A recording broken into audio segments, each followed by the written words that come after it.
Ahora hablaremos de una enfermedad que, si bien no es muy frecuente, lo que nos interesa de revisarla es el concepto. El concepto de esta enfermedad es la alteración que existe en la esteroidogénesis. El principal cuadro clínico de esta patología tiene que ver con el hiperandrogenismo que acompaña a una deficiencia enzimática, la cual es fundamental para explicar este padecimiento. La hiperplasia suprarrenal congénita pudiera hacer pensar que estamos hablando de un trastorno donde hay un exceso de función de la corteza. Y en efecto, en parte es así. Pero hay otra parte que es la fundamental, en la cual hay una imposibilidad de la corteza suprarrenal para producir tanto cortisol como aldosterona. Para comprender esta patología, revisaremos ya de una forma mucho más sintética el proceso de la esteroidogénesis. Lo importante de este diagrama, el cual ya manejamos en el capítulo anterior, es determinar y conocer e identificar dónde están los trastornos enzimáticos y qué es lo que sucede con el sustrato. Es decir, sabemos que el colesterol es la fuente para la producción de los esteroides.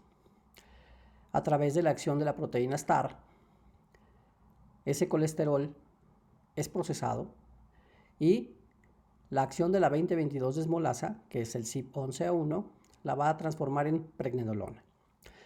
Pregnenolona va a ser sujeta de varias reacciones enzimáticas. Este diagrama nos plasma muy bien los tres tipos de esteroides de los cuales disponemos.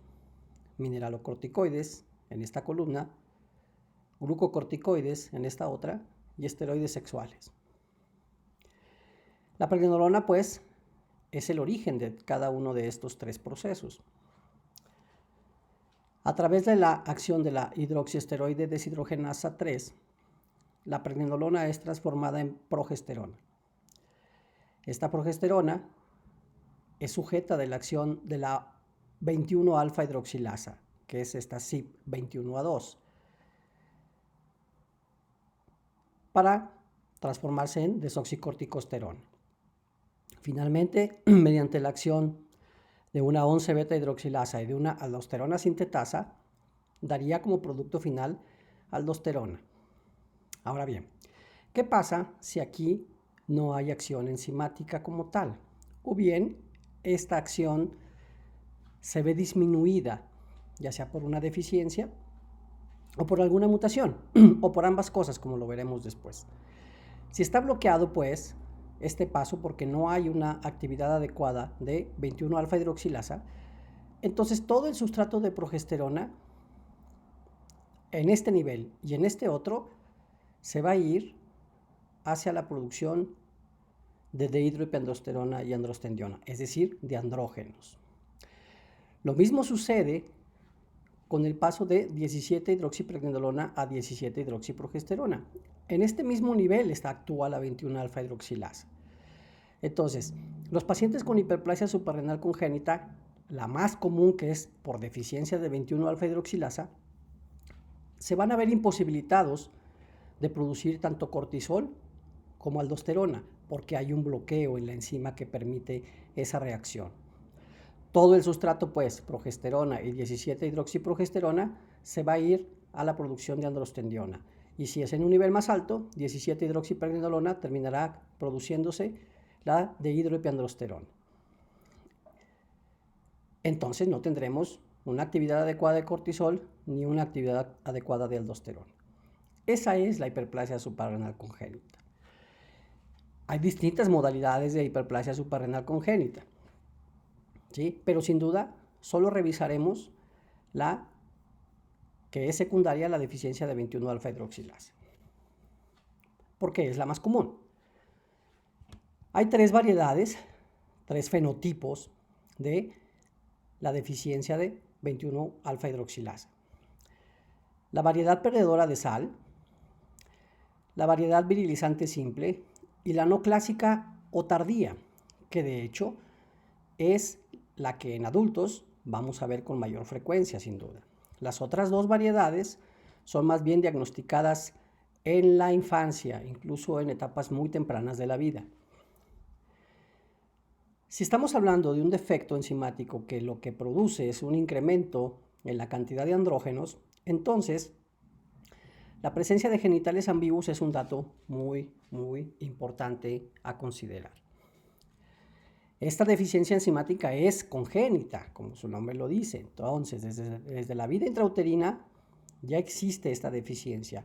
Y es muy importante esto para explicar por qué los genitales no se llegan a desarrollar en este tipo de pacientes. Y es uno de los diagnósticos diferenciales más importantes dentro del gran capítulo de la endocrinopediatría, que es los genitales ambiguos.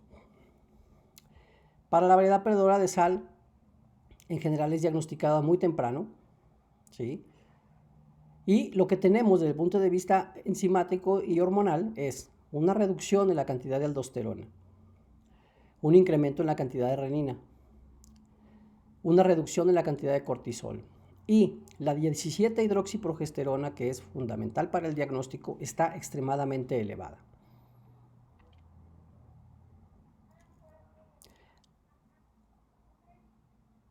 El nivel de actividad de la 21-hidroxilasa es lo que marca la diferencia entre las distintas variedades de hiperplasia suprarrenal congénita.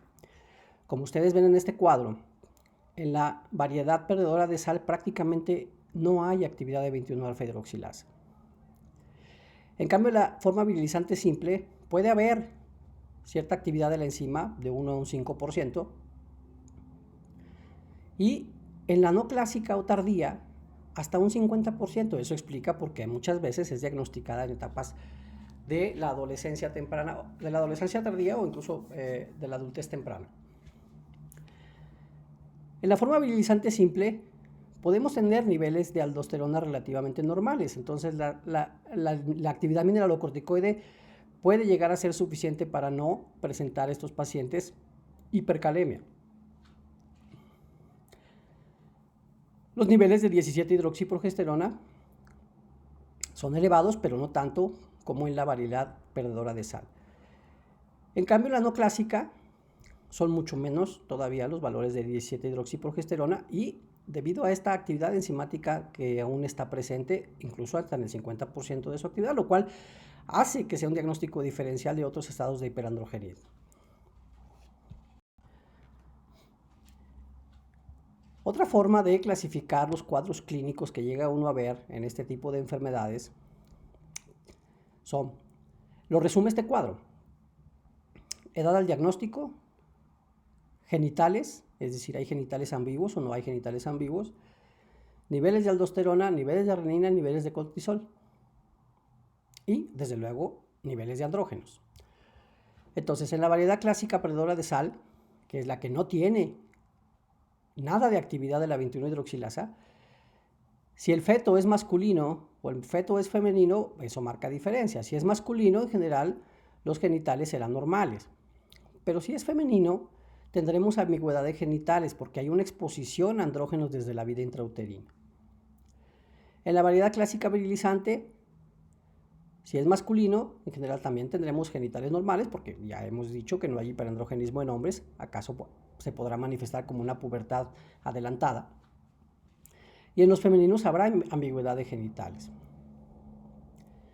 En la variedad no clásica, como ya dijimos, en general podemos tener genitales básicamente normales, aunque puede haber aumento de clítoris, y eso es algo que hay que explorar en las pacientes con estados hiperandrogénicos severos.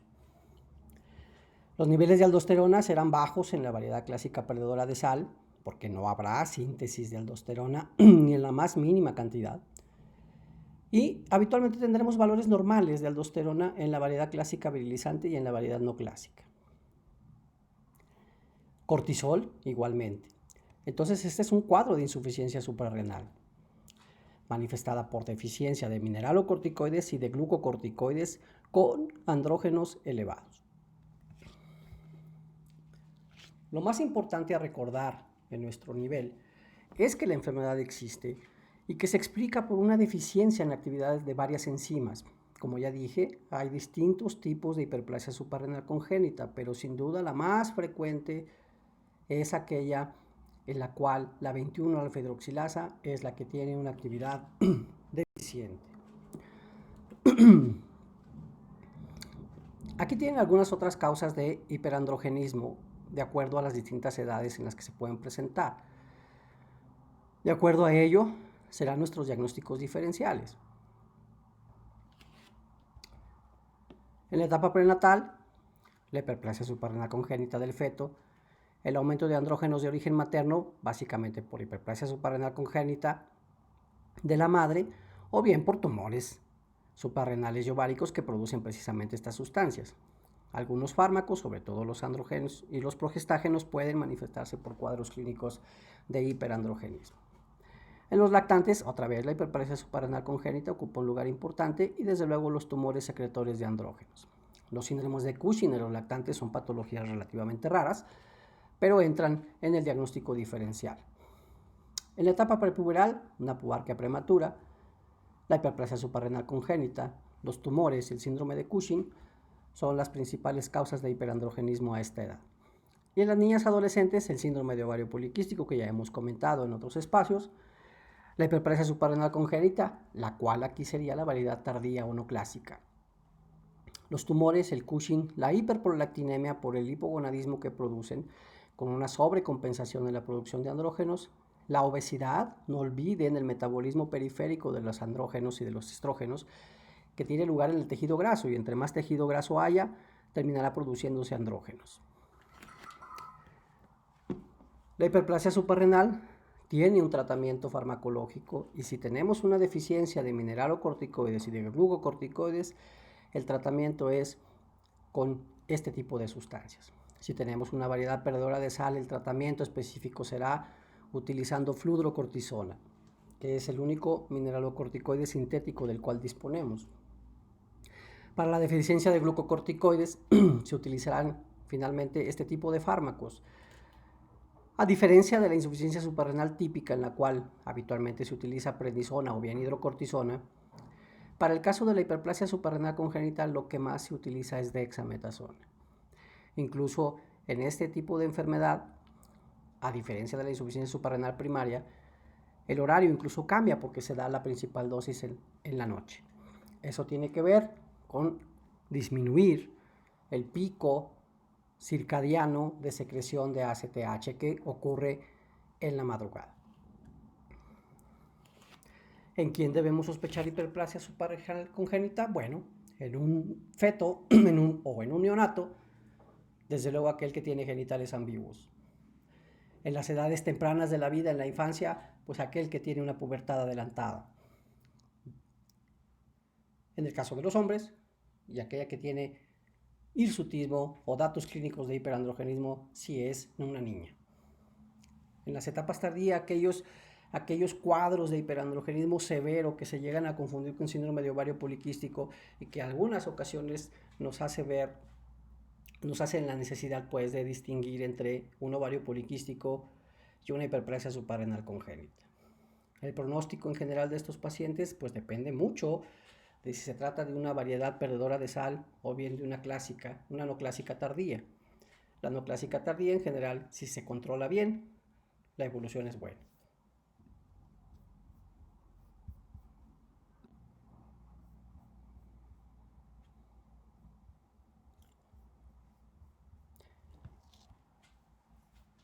En este capítulo de hipertensión endocrina abordaremos las principales causas de hipertensión arterial que se relacionan con la hipersecreción hormonal. Desde luego que los cuadros clínicos más típicos relacionados con la hipertensión endocrina siempre son el feocromocitoma y el hiperaldosteronismo primario. Sin embargo, como veremos, hay distintas causas en distintas hormonas, pues, que explican por qué un paciente puede tener hipertensión. Lo más importante a considerar es en quién deberíamos sospechar una hipertensión secundaria. Lo importante de detectar una hipertensión secundaria es que existe una causa potencialmente reversible, potencialmente curable. Por eso es importante abordar este capítulo de una manera general. ¿En quién deberíamos sospechar una hipertensión endocrina? Hace algunas décadas la respuesta hubiera sido más simple. Consideraríamos a pacientes en realidad menores de 30 a 40 años con hipertensión, sin obesidad. Sin embargo, actualmente, la explosión precisamente en la obesidad hace que tengamos pacientes con hipertensión esencial, entre comillas. Se le conocía como esencial porque no había una causa directa que explicara la presencia de hipertensión, más allá de la obesidad. Aunque, como veremos cuando abordemos diabetes y desde luego la hipertensión, veremos que no es tan esencial y que no es una hipertensión que no tenga una explicación. Entonces, actualmente resulta un poco más difícil definir en quién deberíamos estudiar la hipertensión y tratar de buscar una causa. Pero podríamos de manera general incluir a pacientes que no tienen obesidad, que no tienen diabetes, que en general no tienen manifestaciones clínicas de otra enfermedad. Y si las tienen, entonces considerar la presencia de una hipertensión secundaria. La principal causa de hipertensión arterial secundaria tiene que ver con el riñón, es decir, es la renovascular. Esa es la principal causa de hipertensión arterial secundaria. Pero los segundos, terceros, cuartos y quintos lugares que le siguen a esta hipertensión renovascular tienen que ver con hormonas. Tienen ustedes aquí una tabla en la cual se resumen las principales causas endócrinas de hipertensión arterial. Aquí están divididas por hormona de la que estamos hablando. Entonces, las causas dependientes de adrenales, desde luego que está el feocromocitoma y el hiperaldosteronismo primario. Otros estados de elevación de corticosteroides como la hiperdesoxicorticosteronismo, la hiperplasia adrenal congénita, ya sea por deficiencia de 11-beta hidroxilasa o de 17-alfa hidroxilasa. La deficiencia de 21-alfa hidroxilasa no se acompaña de hipertensión arterial. Resistencia al cortisol y el síndrome de Cushing, todas estas son causas potenciales de hipertensión arterial endocrina secundaria, pues, a trastornos hormonales. Las causas tiroideas, pues desde luego que el hipertiroidismo sobre todo, pero el hipotiroidismo también se relaciona con hipertensión arterial, aunque con un mecanismo mucho más relacionado con la aterosclerosis. Las causas dependientes de paratiroides también es bien conocida. El exceso de paratormona que lleva a hipercalcemia es una causa de hipertensión arterial secundaria. Y causas dependientes de hipófisis, sobre todo las que tienen que ver con la hipersecreción de cortisol por un tumor hipofisiario que secreta ACTH o bien la acromegalia, la cual ya hemos abordado en otras partes de este curso. Esas son las principales causas de hipertensión relacionadas con hormonas. Este cuadro que tienen ustedes aquí explica, creo que de manera muy resumida, lo que uno debe buscar, lo que uno debe considerar y ante cuáles datos clínicos uno debería considerar una patología o la otra. Cuando hablamos de catecolaminas, cuando hablamos de mineralocorticoides o bien de otras causas endócrinas, ya hemos revisado en otras partes del curso cómo diagnosticar buena parte de los trastornos que tienen que ver con suprarrenales, con tiroides, con hormona de crecimiento, todas ellas causas de hipertensión endocrina. A manera de resumen, las catecolaminas, cuyo cuadro característico, o cuya enfermedad pues, que produce exceso de catecolaminas es el feocromocitoma paraganglioma, tiene datos clínicos que nos orientan a sospecharlo. La presencia de síntomas paroxísticos, respuestas un poco extrañas de algunos antihipertensivos cuando nosotros tratamos a los pacientes con hipertensión, sobre todo si hablamos de catecolaminas que van a estimular al sistema alfa. Si nosotros utilizamos betabloqueadores, vamos a tener una elevación abrupta de la hipertensión, una exacerbación de la hipertensión arterial que ya tenía este paciente. Esto se debe, no lo olviden, a que existe un equilibrio entre sistema simpático y parasimpático. Entre sistema beta y alfa también hay cierto equilibrio. Los dos del sistema simpático, uno favorece mucho más la vasoconstricción periférica como es el alfa, y el beta favorece un poco, modula un poco esta vasoconstricción. Entonces, si nosotros bloqueamos el sistema beta a través del uso de beta bloqueadores, entonces lo que tendremos será una especie de liberación del sistema alfa, lo cual llevará a una exacerbación, lo cual no deseamos a la hora de utilizar esos fármacos. Una hipertensión que es resistente al tratamiento nos debe hacer sospechar también que estamos ante una causa endocrina o bien una causa secundaria, pues. La presencia de una masa adrenal que se encuentra de manera accidental nos debe hacer sospechar también que estamos frente a un feocromocitoma. Y bien, también el estar ante antecedentes familiares de primera línea, pues, con hipertensión. Cada una de estas características nos pueden orientar a nosotros, nos pueden alertar que estamos frente a una causa o que debemos buscar una causa de la hipertensión en este paciente determinado. En el caso del hiperaldosteronismo primario, o aldosteronismo primario, pues así, a secas, de lo que se trata es de un exceso en la producción de mineralocorticoides, sobre todo aldosterona. ¿En quién deberíamos sospechar un aldosteronismo primario? Bueno, aquel paciente que tiene hipertensión arterial que resulta de difícil control. Le llamamos de difícil control cuando se utilizan dosis altas de antihipertensivos y aún así no logramos las metas de tratamiento. Hay algunos otros datos que nos pueden orientar a que ese paciente hipertenso puede tener una hipersecreción de aldosterona. La hipocalemia, que no se presenta en todos los casos, pero que sin duda, cuando está en un paciente hipertenso, obliga a considerar el diagnóstico de aldosteronismo primario. Igualmente, las masas adrenales incidentales o bien la apnea obstructiva del sueño son datos que obligan a considerar el diagnóstico de aldosteronismo primario. Otros estados relacionados con elevación de mineralocorticoides son los que tienen que ver con la desoxicorticosterona. Aquí básicamente un tumor que la produce o bien la hiperplasia adrenal congénita, ya dijimos, la variedad 11 por deficiencia de 11 beta hidroxilasa o la de 17 alfa hidroxilasa son las que se acompañan de hipertensión arterial. Porque a diferencia de la 21 alfa hidroxilasa, aquí, en esta, lo que no va a haber son andrógenos. Y todo el sustrato se va a ir hacia la conversión a mineralocorticoides. Finalmente hay otras causas endocrinas, como ya dijimos. Entre ellas está pues el hipercortisolismo, el hipertiroidismo, el hipotiroidismo, la hipercalcemia, que acompaña habitualmente al hiperparatiroidismo, la acromegalia.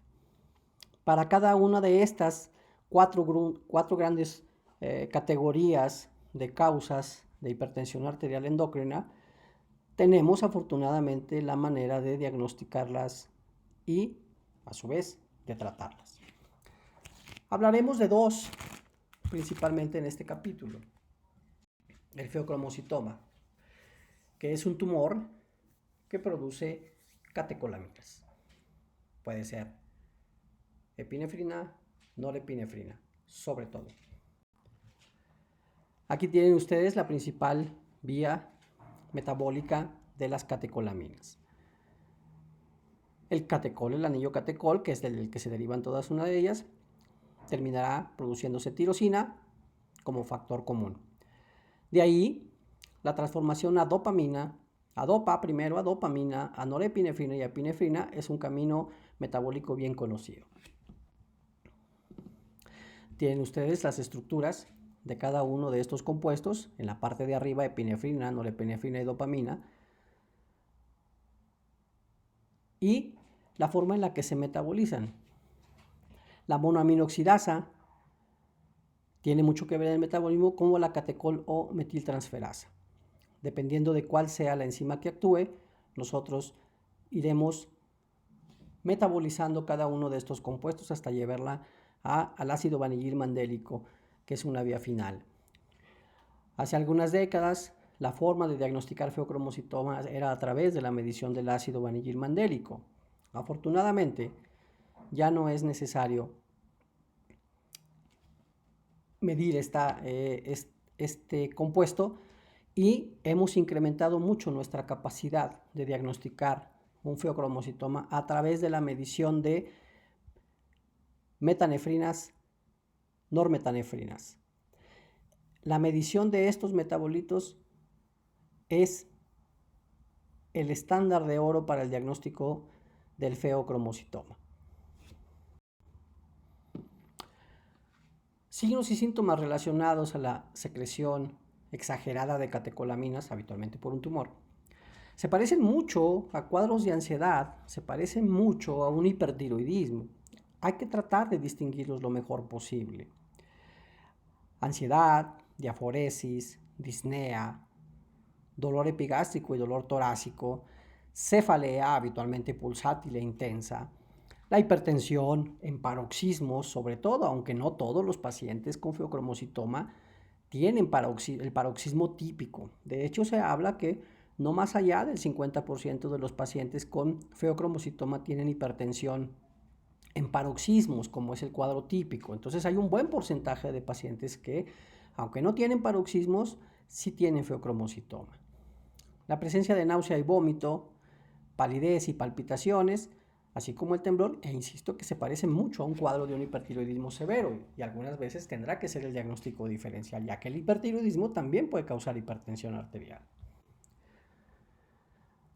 Algunos otros datos, ya de una secreción mucho más crónica, es otra vez la ansiedad. Una falla cardíaca congestiva, sobre todo cuando la evolución ha sido bastante crónica y el miocardio ha estado expuesto a una hipersecreción de catecolaminas. Ustedes que ya revisaron cardiología sabrán muy bien que dentro de la fisiopatología de la insuficiencia cardíaca está la hiperactividad simpática como uno de los primeros datos que lleva finalmente al deterioro en la función miocárdica. Otros datos poco habituales, la hiperglucemia, la hipotensión ortostática, que también se puede presentar, y la pérdida de peso, aunque estos son mucho menos específicos. Decíamos que la tirotoxicosis es una situación que habitualmente deberemos descartar en este tipo de pacientes porque se parecen mucho, pero hay otros datos. Por ejemplo, los tumores pancreáticos, sobre todo el insulinoma, pues va a causar hipoglucemia y la hipoglucemia va a causar, como manera compensatoria, una hipersecreción de catecolaminas. Entonces, debemos distinguir cada uno de los cuadros. En la menopausia también puede haber estos datos caracterizados por bochornos. Causas cardiovasculares de síntomas similares, pues es una angina, un angor, desde luego que me puede dar hipertensión, diaforesis, temblor, dolor torácico, una arritmia cardíaca con bajo gasto, como un flóter auricular, una fibrilación ventricular, una taquicardia supraventricular. Cada una de estas patologías nos va a dar como fenómeno básico, como cada una de ellas, bajo gasto. Y entonces el bajo gasto nos va a llevar a cuadros inconfundibles desde el punto de vista clínico con la hipersecreción de catecolaminas, porque en buena parte, pues en realidad son causados por eso. La hiperventilación, aquellas pacientes, sobre todo porque es más común en mujeres, donde están sujetas a una crisis de ansiedad severa, hiperventilan y entonces tienen todos estos datos muy parecidos a un feocromocitoma. Y la utilización de algunos fármacos también nos puede llevar a cuadros muy similares. Desde el punto de vista neurológico, neuropatías autonómicas, cuadros de enfermedad vascular cerebral, epilepsia diencefálica, una migraña, sobre todo cuando es muy intensa, síndrome de taquicardia ortostática, cada una de esas situaciones que se caracterizan también por lo menos en parte en su respuesta a la secreción exagerada de catecolaminas. Y otras causas, mucho más raras, sobre todo el síndrome carcinoide. El síndrome carcinoide, que es un tumor que produce otro tipo de sustancias, como son la serotonina. y también tienen cuadros muy parecidos al feocromocitoma. Entonces, después de revisar todas las posibles patologías que me dan un cuadro muy similar al feocromocitoma, podríamos resumir cuáles son los datos de alerta para el médico que le pueden orientar, que le deben hacer sospechar que está frente a una hipersecreción de catecolaminas y muy posiblemente frente a un feocromocitoma. Este es un cuadro que nos dice cuáles son las indicaciones para examinar bioquímicamente a los pacientes con cuadros clínicos como los que ya platicamos. La presencia de síntomas paroxísticos o cuadro que sugiera exceso de catecolaminas. Una respuesta paradójica a los tratamientos antihipertensivos, como ya lo explicamos para los betabloqueadores. Una hipertensión resistente a tratamiento, cuando utilizamos más de 3 fármacos a dosis plenas y no logramos un control. La presencia de una masa adrenal descubierta de manera incidental, habitualmente durante el protocolo de otro tipo de enfermedad, obliga a evaluar bioquímicamente a este paciente. Desde luego, si el paciente ya es conocido con feocromocitoma o paraganglioma, pues en parte de su seguimiento tendremos que llevar una medición de las catecolaminas. Una predisposición hereditaria para feocromocitoma, aquí entra aquel gran capítulo que es la neoplasia endocrina múltiple, que veremos posteriormente. Esas son las principales indicaciones para buscar feocromocitoma.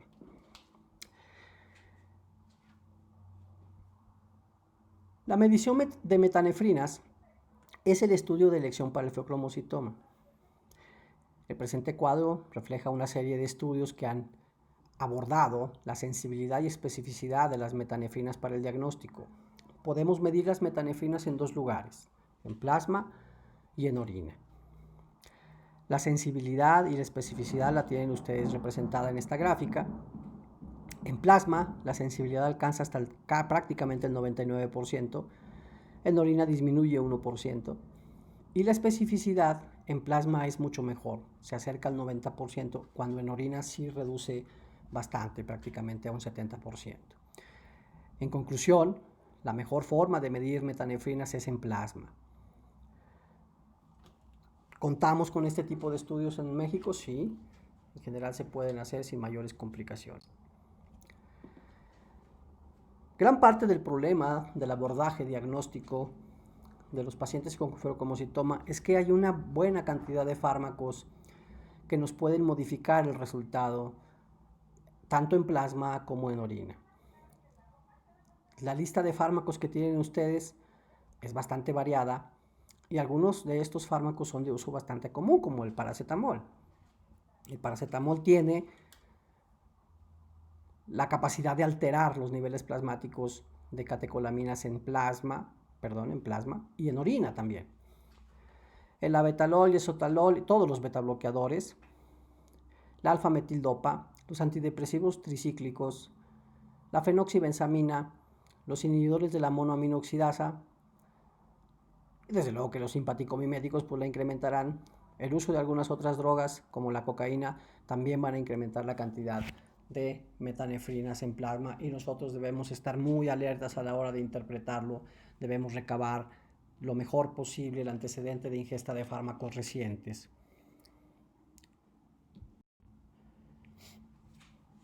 Entonces,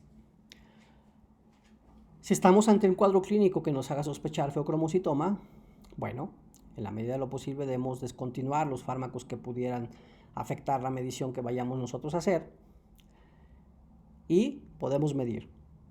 Si la sospecha clínica es alta, es mejor medir las metanefrinas en plasma o en orina.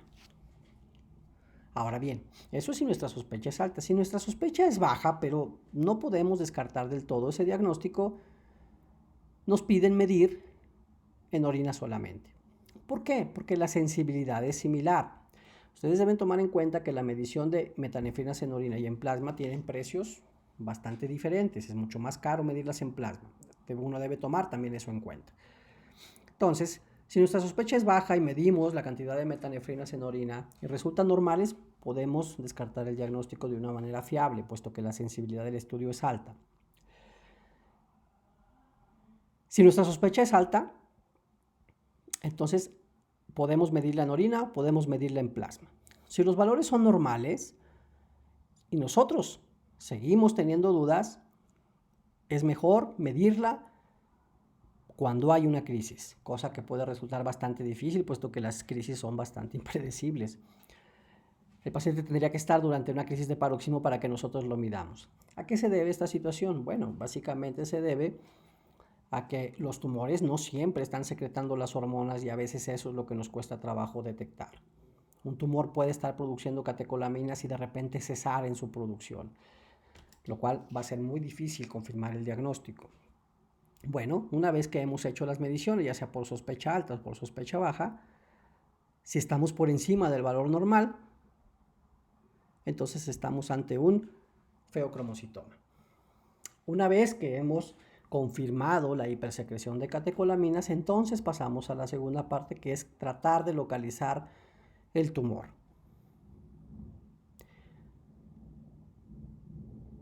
Haremos un estudio abdominal, la tomografía o la resonancia magnética nos pueden ayudar mucho.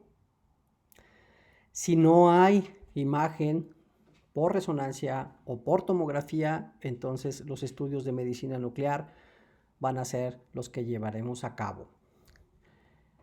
Un rastreo con metayodo benzilguanidina será el estudio de elección. Nosotros, si encontramos el tumor en las suprarrenales, le llamaremos feocromocitoma.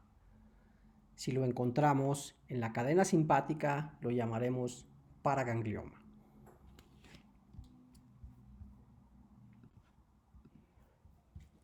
Como hemos visto en otros apartados de diagnóstico de enfermedades endócrinas, no siempre los valores nos permiten dilucidar de manera 100% segura si estamos frente a un estado de hipersecreción o no de alguna hormona determinada. Para las catecolaminas esta no es la excepción. Y por eso a veces tendremos que echar mano de un test. Aquellos pacientes que tienen valores por encima de lo normal, pero no concluyentes para hipersecreción de catecolaminas, nosotros tendremos que llevar a cabo el test de supresión con clonidina. No ahondaremos mucho en esto, puesto que no lo aplicarán ustedes, pero es importante que sepan que existe. Bien, este es un cuadro mucho más enfocado al paraganglioma. Es decir, aquel tumor que no se encuentra en las adrenales, sino que se encuentra en la cadena simpática. En la cadena simpática hay un tumor que produce catecolaminas. Entonces nuestra imagen de suprarrenales será negativa para tumor. Entonces nosotros debemos buscar desde la base del cráneo adrenales y extraadrenales. Síndromes como el von Hippel-Lindau, mutaciones en el oncogen RET o la neurofibromatosis son enfermedades que se pueden acompañar de paragangliomas. El estudio de elección para buscar un tumor que no se encuentra en las suprarrenales, volvemos a recalcar, es el rastreo con metayodo benzilguanidina. Así lo veríamos nosotros. Esta es la imagen de un gamagrama con metayodo benzilguanidina. Son imágenes de cuerpo entero. Vamos a buscar desde base de cráneo, tórax y abdomen. Y las hipercaptaciones que ustedes ven son por tumores. Obviamente este es un metastásico. El feocromocitoma puede tener un comportamiento benigno, pero también lo puede tener maligno. En esta imagen ven ustedes una masa localizada en la suprarrenal izquierda.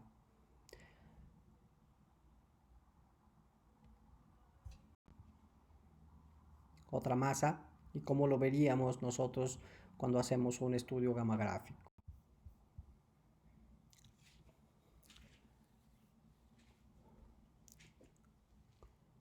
La neoplasia endocrina múltiple es un síndrome importante, aunque no es muy frecuente.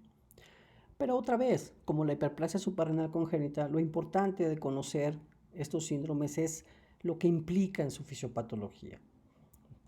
Como su nombre lo dice, se trata de síndromes endocrinos múltiples que tienen como característica fundamental la presencia de tumores, habitualmente hipersecretores de hormonas, en distintos tejidos glandulares, desde hipófisis, desde tiroides, desde suprarrenales y paratiroides, que son los principalmente involucrados.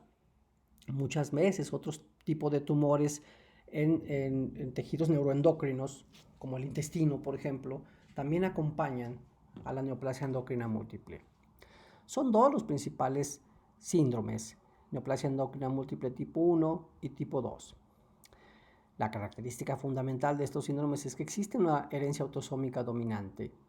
Se sabe muy bien cuáles son los genes afectados. En el caso de la neoplasia endocrina múltiple tipo 1, el gen se conoce como MEN o menina por neoplasia endocrina múltiple tipo 1.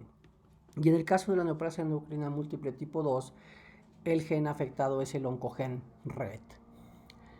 En el caso del oncogen RET, actúa como un protooncogen. En el caso del NEM1, es un gen que suprime tumores. Entonces, al haber una mutación en este gen, va a permitir que varios tumores se puedan desarrollar. Esto es lo más relevante. El compromiso hipofisiario, paratiroideo, cáncer medular de tiroides, enteropancreático, feocromocitoma son los principales sitios afectados en los dos síndromes. Y eso es lo que los distingue el uno del otro. El compromiso hipofisiario aparece en la neoplasia endocrina múltiple tipo 1, al igual que el compromiso enteropancreático, lo cual no sucede habitualmente en el tipo 2. Y en el tipo 2 aparece el cáncer medular de tiroides, lo cual no sucede en el tipo 1. El compromiso paratiroideo puede aparecer en los dos, y el feocromocitoma puede aparecer en los dos, pero sin duda donde sucede con mayor frecuencia es en la neoplasia endocrina múltiple tipo 2. Una vez que se diagnostica una neoplasia endocrina múltiple, desde luego que el tratamiento va enfocado a la resección de los tumores, posteriormente a ello, la restitución de la hormona correspondiente.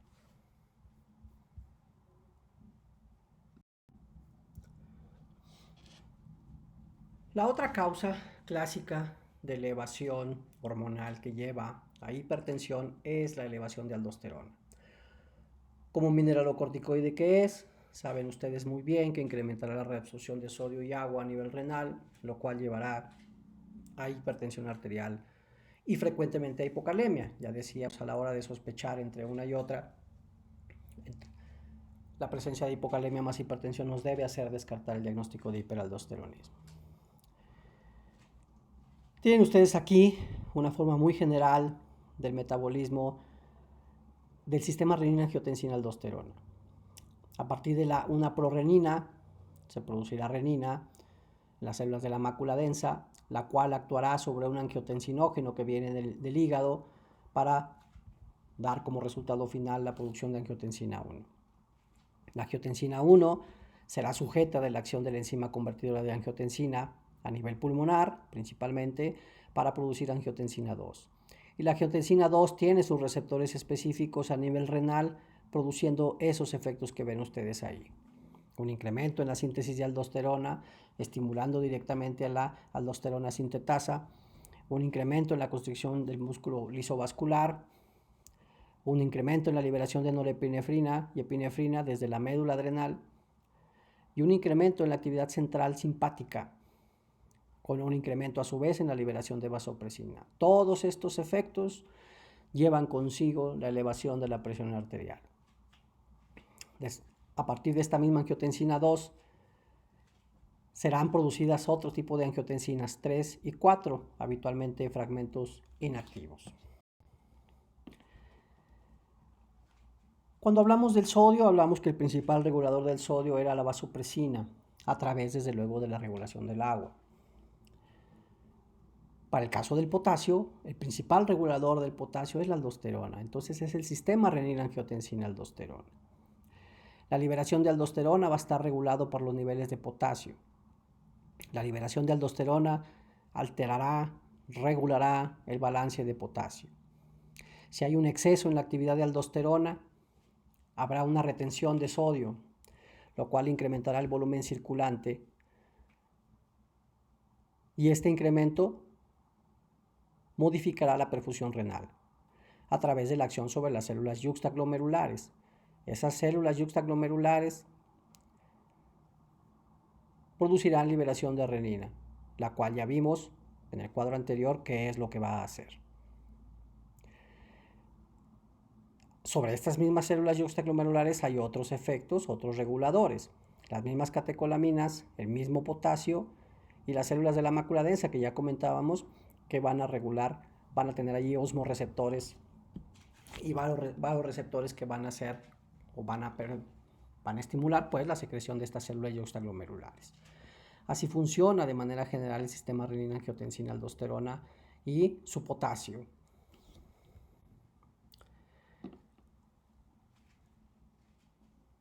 Las causas adrenales de hipertensión arterial las podemos dividir de acuerdo a los niveles de renina y de aldosterona.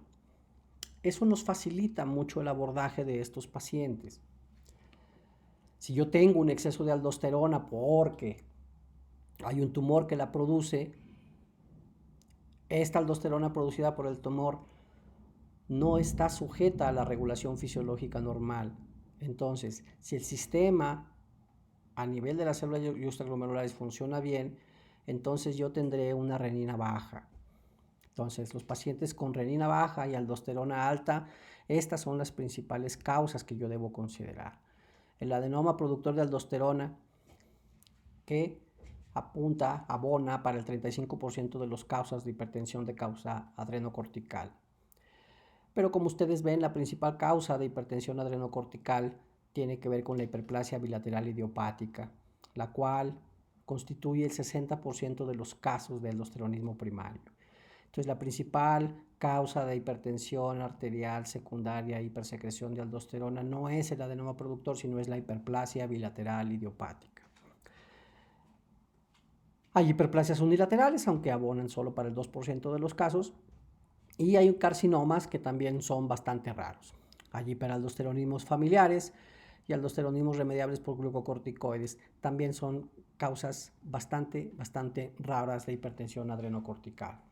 Para nuestros fines, valga recordar que las dos principales causas, las cuales constituyen el 95% de los casos con hiperaldosteronismo primario, son, en primer lugar, la hiperplasia bilateral idiopática para un 60% y el adenoma productor de aldosterona para un 35% de los casos. Ahora bien, si tengo renina baja y tengo aldosterona baja, entonces debo considerar la posibilidad de un hiperdesoxicorticosteronismo. Aquí, básicamente, las patologías que ya hemos platicado, como la hiperplasia adrenal congénita por deficiencia de 11-beta hidroxilasa y 17-alfa hidroxilasa, son las principales a considerar. O bien, un tumor que esté produciendo precisamente desoxicorticosterona. El síndrome de Cushing también es un síndrome que podrá dar hipertensión arterial, pero con mediciones de renina y de aldosterona bajas, lo cual nos ayuda a distinguirlo de un aldosteronismo primario. ¿Cuándo considerar examinar a un paciente buscando hiperaldosteronismo primario? Porque créanme que no siempre uno lo puede sospechar por cuadros clínicos. Como ya dije, la hipertensión más hipocalemia es la principal razón, pero una hipertensión resistente también lo es. La presencia de un índice dentaloma adrenal, como ya lo hemos platicado, o que la hipertensión inicie antes de los 20 años. En general hay dos picos para la presentación de hiperaldosteronismo primario, antes de los 20 años y después de los 60. Entonces, la edad no siempre nos ayuda mucho a distinguir entre una cosa y otra. Una hipertensión severa, arriba de 160 de sistólica o de más de 100 de diastólica, a pesar del tratamiento, nos deben hacer sospechar una causa secundaria en general. El aldosteronismo primario no es la excepción. La forma de medir y de confirmar la presencia de un hiperaldosteronismo es a través de las mediciones de aldosterona plasmática, conocido como PAC, y la medición de la actividad de renina plasmática. Eso nos va a ayudar mucho. Una aldosterona plasmática arriba de 15, con una disminución de la actividad de renina plasmática a menor de 1, o bien una concentración plasmática de renina por debajo del límite de detección, más el cociente aldosterona plasmática, actividad de renina plasmática, más de 20, nos sugieren fuertemente la presencia de un hiperaldosteronismo. Una vez que hemos confirmado el aldosteronismo, entonces, igual que el feocromocitoma, igual que la acromegalia, igual que el Cushing, nosotros primero confirmamos el diagnóstico bioquímico y después buscamos la imagen. La tomografía de glándulas adrenales es un estudio bastante útil y se considera el estudio de elección para búsqueda de tumores adrenales. Si tenemos lesiones unilaterales, hipodensas, habitualmente más de 1 centímetro, con marcada hipertensión arterial, la edad nos puede ayudar a discriminar a quién le vamos a hacer el muestreo venoso, porque el muestreo venoso es el estudio invasivo que nos va a poder distinguir, sobre todo cuando uno toma en cuenta que la hiperplasia bilateral es la causa más frecuente. Uno tiene que descartar eso. No siempre la imagen nos ayuda a distinguir. Entonces, el definir si son las dos glándulas adrenales las afectadas o solo es una es muy importante para la hora del tratamiento.